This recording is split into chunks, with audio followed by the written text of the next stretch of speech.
So Murali Ranganathan, he is the ecosystem development lead now at Meta Connectivity, and is leading the telecom infra project, Open RAN intelligence automation work group. He was the head of business product management at Nokia, where he provided strategic direction for growing Nokia's self-organizing network. He has been awarded 10 patents and many publication addition to numerous engineering awards. With that, Murali, please let us know what's going on there. Yeah, thank you, Ashutosh. I hope you're able to hear me okay. Yeah, I'll stop sharing. You can, yeah, we can hear you. Thank you. So let me go ahead and share my screen, and thank you for the opportunity. Thanks for everyone. Thanks for everyone for staying on for my presentation. I know it's been a long day, but I'm sure there's been a lot of information that you've gathered about Open RAN and the architecture. So I will keep my talk very short, and I'm going to focus on 3 areas, mostly directing us towards how we can enable ML-driven intelligence into operating and optimizing our Open RAN networks. So I'm going to first start with defining the need.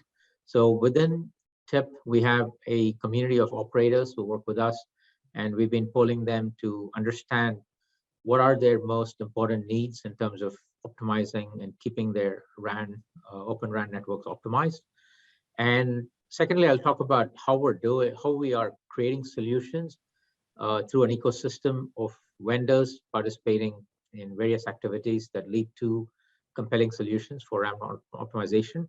And lastly, I will talk about how Meta is uniquely enabling these vendors to provide their differentiating solutions. So that'll be the kind of 3 facets of my discussion here. So we're going to start with the operator pain points, if you want to call it that, and that's listed along the top row. And a lot of these pain points are well known, but the way in which they've been solved before has been either through manual optimization of the network through a few experts, or by incumbent vendors that have provided tools for their own networks to optimize various aspects of improvements that operators were looking for. And now with Open RAN, we have the opportunity to bring in automated solutions and run them on the RIC platforms, obviously with the help of features on the CU, DU, and RU that provide us the necessary measurements and the necessary control functions to achieve these goals that MNOs have. But the idea here is that by bringing in automation and bringing in, more importantly, ML-driven intelligent automation, we can implement a large variety of use cases on the RICs and meet these compelling needs that these operators have. So along the top, you can see some very well-known requirements from operators: improving the cost of network options, making those network operations more predictive, closing the loop or performing closed loop automation without the help of human experts. In other words, allowing machines to learn from the network and then based on that learning drive policies or even drive context-based changes to the network. Improving the speed of automation loops, clearly that's enabled now with the near real-time RIC, and that takes the third-party driven automation possibilities closer to the call processing layers. And then there are categories around improving asset utilization, whether these are cloud resources or spectrum resources, making sure that the deployed assets are used to their fullest capacity, improving various aspects of mobile technology, cellular technology in terms of coverage and capacity, load energy management, traffic management, resource allocation, scheduling improvements based on traffic types. And finally, as we introduce massive MIMO and higher orders of massive MIMO, we need to focus on how intelligently we can improve the configuration of beams. So for each of these areas, we've created a set of use cases or defined a set of use cases that fall in one or more of the layers at which we can address these problems. Some of these use cases are in the non-real-time RIC, and you can see a variety of them there. Some of them require faster actions and faster data collection in the order of seconds. And those capabilities have to be in the near real-time RIC, and you can see a series of use cases that we've defined to drive them. And then eventually we need some counters or control parameters that we can access through the E2 interface or the O1 interface in order to control the RAN and get the data in a timely manner. And so we need some enhancements on the RU/CU/DU as well. So we're working with a ecosystem of third-party vendors that can bring in all these use cases as well as features required on the RAN in order to fulfill these use cases. So this is kind of a view of where we started. So we're taking these requirements, feeding it to various operators around the world, and over time refreshing those set of requirements, generating detailed design approaches that we can share with our vendors, and then bringing it all together through the Telecom Infra Project, or TIP.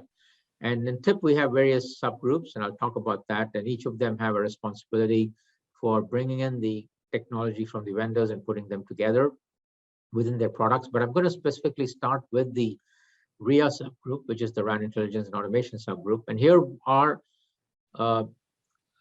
area of oversight is the RIC platforms, or are the RIC platforms, I should say. So on the picture on the right shows the non-real-time RIC, which is the kind of a wide area solution that provides holistic optimization or looks across the wide part of the network and holistically recognizes the needs for improvement. And then we have connected closer to the CUs and DUs, the near real-time RICs. You could imagine the CUs being in a near real-time, near the near real-time RIC hosted in a edge cloud or a far edge cloud, the non-real-time RIC being in a centralized cloud. But the more important thing to observe here is that these CUs and DUs are in different deployment scenarios. Some are in downtown areas where there's dense urban clutter. Then there are some in suburban areas where the traffic might be lower, but then more distributed over a wider area. Or some may be in the rural areas where coverage is more important than capacity or any of these advanced scheduling techniques. So we're addressing use cases that need to not only cater to the operator needs at a high level, but also keep in mind that there are deployment differences and solutions need to address those different deployment needs as well. So the motivation behind RIA is to drive network optimization through AI/ML by bringing in the rich data sets that we can collect through the E2, ORAN E2 and O1 interfaces. And by doing so, we're able to improve various things, as you saw on the previous slide, to improve overall network assets as well as the return on investment for our operators.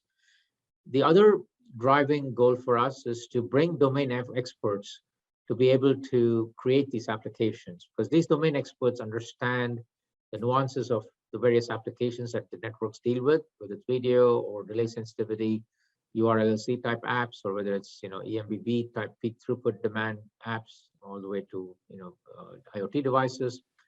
But the people that are in those domains who live those apps, who know how those what the demands are for those apps, they can recognize where their apps are working well, where they're not, and then bring in those targeted use cases that we can then work with XApp RApp vendors to deploy on the RIC platform. So this combination of bringing in application intelligence, more importantly, domain experts who understand the application needs, and tying them together with the radio optimization engineers, and doing this all in an open environment with third parties.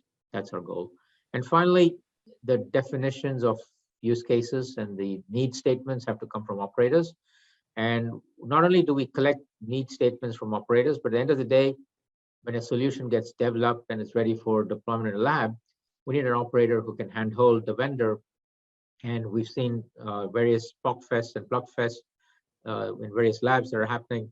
But if we can attach an operator, AT&T's and Dish and others have supported these PLUG-fests, but we want an operator to handhold the vendors, not only in the PLUG-fest, but also in their lab tests in their labs, as well as take a use case all the way to deployment. So from definition to deployment, there's an operator involvement along the way, and that's what we're focusing on within RIA.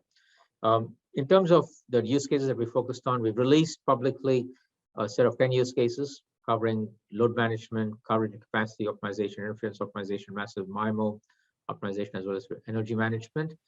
From an operator participation standpoint, most of you may have heard about the Open RAN MOU group, or called the OMG in short. These are 5 European operators who joined together last year and came up with a specific set of requirements that the 5 of the operators agreed to. So these are operators like Vodafone, Telecom Italia, Orange, Telefonica, Deutsche Telekom. So they have joined together and created these use cases that covers CU, DU, RU, RIC, SMO, all the different areas of Open RAN. And they've approached both TIP and ORAN Alliance to take these requirements to the vendors, parse them, map them into more detailed implementable requirements, and then take them to the vendors so that vendors can implement them and then bring it back to our TIP labs or OTIC labs in order to test those vendor solutions and then make sure they're effective before the operators take it back to the field. What TIP has done as an extension to this is we've taken those requirements and call them as Open RAN releases that come out of TIP, Open RAN 1.0, Open RAN 2.0. Right now we're working on 2.0 based on OMG requirements from last year. But not only are we limiting those Open RAN 2.0 releases to OMG operator requirements, we're opening it up to all TIP operators. So all TIP operators get a list of these requirements. They're able to then add or support the priorities and the definitions of those requirements, and they pass it back to TIP, and that's the consolidated set that we take back to vendors for implementation. So that's kind of the operating model under which we operate. And to do this, we have various subgroups that we have under the Open RAN project. We have individual subgroups that are led by operators separately for RU, covering LTE and 5G. CU and DU is a separate subgroup. RIA, which I've been discussing so far, is the third subgroup. And then ROMA is an overarching subgroup that is more of at the SMO level, but doesn't include the non-real-time RIC. As I showed you in the picture before, RIA covers both non-real-time RIC. And once we have these vendor solutions, we blueprint them as outdoor solutions or indoor solutions as 2 broad categories. But then what the operator gets is a deployable blueprint, which includes all the components, all the features, all the solutions that we've integrated and tested in our lab. And then now we have a blueprint that the operators can readily deploy. So this is the basic function of the Open RAN project group within TIP. You can go to the TIP website. The link is down below and see more details about how this is done. Okay. Now, in order for all of this to succeed, we have to have the right enabling technologies. And this is where Meta comes in. We have a team within Meta called Meta Connectivity. Clearly, we are focused towards making Open RAN successful. But then we also look at what are the areas where the vendors are lacking the right technologies in order to take them to the next step, or in order for them to build these differentiating and compelling solutions. So one of the areas that we saw was lacking was the lack of a good simulation environment, which realistically represented the wireless network to be able to run these use cases. So as you know, a lot of the use cases in radio optimization or closed loop optimization solutions, the most appropriate machine learning technique for that, for applying those problems or studying those problems, is reinforcement learning. And in reinforcement learning, sometimes you don't build a model. You basically learn by trial and error in order to decrease a cost function to achieve a certain goal. And that trial and error cannot be done in a live network. You cannot be changing power values or tilts or configuration parameters and playing around with those until you converge in a live network. So you need these models that represent various abstracted views of the network that you can then reliably set up in a lab and use that to study the performance of RIC platforms as well as the performance of RIC algorithms. So RADP is one of the projects that we're working with various vendors on within Meta, and RADP stands for RIC Algorithm Development Platform. So the idea here is, as you may have gathered already by now, is to enable rapid deployment and evaluation of all the different XApps and RApps, as well as RRM algorithms that sit on the RIC. So it's all focused on RIC functions or RIC capabilities, and also enable our operators as well as the vendors from the community to succeed in taking their solutions faster to the network. So the operator doesn't have to spend weeks testing the XApps or RApps in their environment, because this realistic simulation world already has realistic or with high fidelity represented their environments. So we want to build that trust with operators that once you've tested an XApp or RApp with a RIC platform in our environment, it's ready for deploying in the field.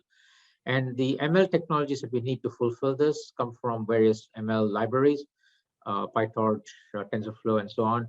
But given that Meta has development responsibilities over PyTorch, we have lots of engineers who created PyTorch and are continuing to support the open source contributions to PyTorch. So we're working internally with those engineers to look at what are the aspects of RAN optimization that is required, and can we improve the ML libraries to make available some of those new ML techniques and make RAN optimization type use cases for ML much easier to work with. So there are various areas we're focusing, and I'll have a slide on that I can walk through in a minute. And then finally, the RU program. We have a program called EvenStar where we build RU. We have a reference architecture for RUs, and there are several vendors who use that reference architecture to build those RUs, then bring them to market at a lower cost compared to the competition. So let me spend a couple of minutes on each of these areas we talked about. I'm not going to get into RU today, but I'm going to focus on RADP and the PyTorch work. RADP it follows an architecture at a very high level that looks like this picture. First, we start with an actual deployed network from which we collect data. We perform typical RF simulations using off-the-shelf simulation platforms, and that provides a view of coverage capacity, assuming certain clutter models, assuming certain density deployments, and that's fed into what we call the digital twin at a very high level. But this digital twin is decomposed into multiple twins, each of which focuses on a very specific aspect of specific abstraction of the network. One could be the abstraction of the coverage characteristics of the network, so it's predicting RSRP, RSRQ. One could be abstraction of the handover aspects of the network. One could be an abstraction of the traffic profile of the network. So each model will be a separate abstract, a representation of the different abstractions of the network. And we also work with operators to collect KPIs or measurements from the network, so we get that as well. So a combination of the realistic simulators, let's say the theoretical simulators, along with the data feeds from the network operators, goes into the digital twin. A deep neural network here is able to get these pieces of information and be able to predict, project, missing values, right, for lack of a better term. So, for example, if we have this combination and a XApp sitting on top of a RIC platform, which is shown in box number 6 here, that XApp could, instead of querying information from the network, it could query the digital twin for various what-if scenarios. So it could say, what if I change the tilt from 2 degrees to 3 degrees? What would the change be from a RSRP change perspective, from a handover drop rate perspective, and the twin's able to provide those types of measurements. So any type of ML algorithm that's in an XApp could be a reinforcement learning algorithm. It's iterating through step 6 here, where it's continually improving its optimization. And then once it has a converged output, then it sends it back to the network. The network applies it. So the digital twin, as you can see here, is an inline solution, but it's sitting inside the operator's network, constantly feeding some and taking in some basic information from the network, predicting various aspects of the network, or in other words, modeling the network with different levels of abstraction, and being able to feed that information to various applications that then can go through various iterations, various epochs before it converges and sends a value back. And that change value, we don't try to correlate the changes with the performance changes because we don't want the twin to be biased. So the changes happen independently of performance changes in the network, so that the twin can just learn purely from performance changes without a causal relationship with the algorithms themselves. So that's kind of the high-level view of the twin. We're going to open source this technology So once we're ready to put it in open source, there'll be announcements that everybody can, get access to this. But before we do that, if there's interest from any of the participants to work with us on this, we welcome collaboration. Moving on to PyTorch, again, I won't spend more than a couple of minutes on this. PyTorch is clearly a set of ML libraries or ML frameworks built by Facebook. And so we want to start focusing some of our PyTorch experts to look at what the ideal ML framework would be for telco applications, right? What are the use cases or ways in which we can apply ML for coverage optimization, mobility optimization problems? How can we rapidly prototype some of the ML models, just like the saw earlier? Then how can we work with all the providers and get these libraries into various environments? And so this is again an area that's open for collaboration, not only within Meta, but with other outside collaborators as well. And finally, we do all of this in collaboration with ORAN Alliance. So I won't talk about all these architectures because we've seen a lot of this all day. But again, what ORAN is doing is allowing us to bring in machine learning into these RIC platforms and improve the control loop. Previously, in legacy systems, we had control loops that worked at 15-minute granularities if they were in the SON or decentralized NMS, DMS platforms.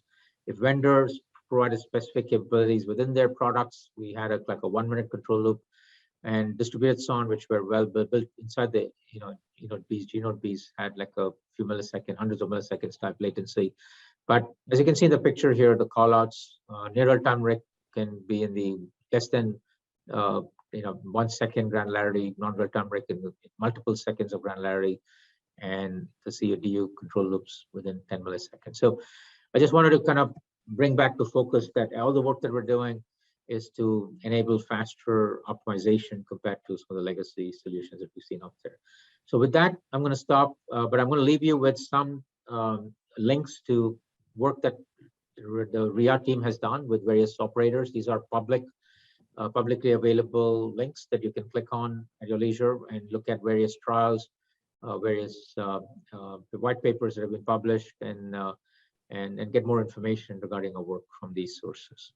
So with that, I will stop here, and thanks Ashutosh for the opportunity. Really appreciate your time and the participants' time as well. I'm here for any questions that you may have. Yeah, I know more than 100 people are still logged in. Any question, folks? I'll ask a question. This is I wanted to ask. I think you kind of answered that to us. Then, how are you collaborating with other ORAN-related events going on, or efforts going on? I know there are opportunity here to collaborate with IEEE. You're already collaborating with ORAN Alliance. How are you complementing the effort, right? That's my question, I guess.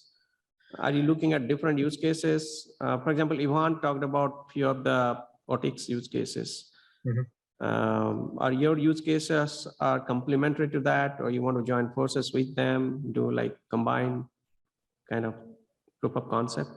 Yeah, as was mentioned before, TIP was a participant in the last two trials, the PlugFest and the POCFest, and the TIP lab was involved in those trials.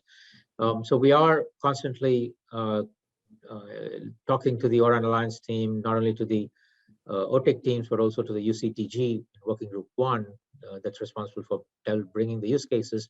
So we think that some of the UCTG use cases are more futuristic, like the V2X and this was the drone type use cases that we saw, UAV type use cases that we saw mentioned before in previous presentations.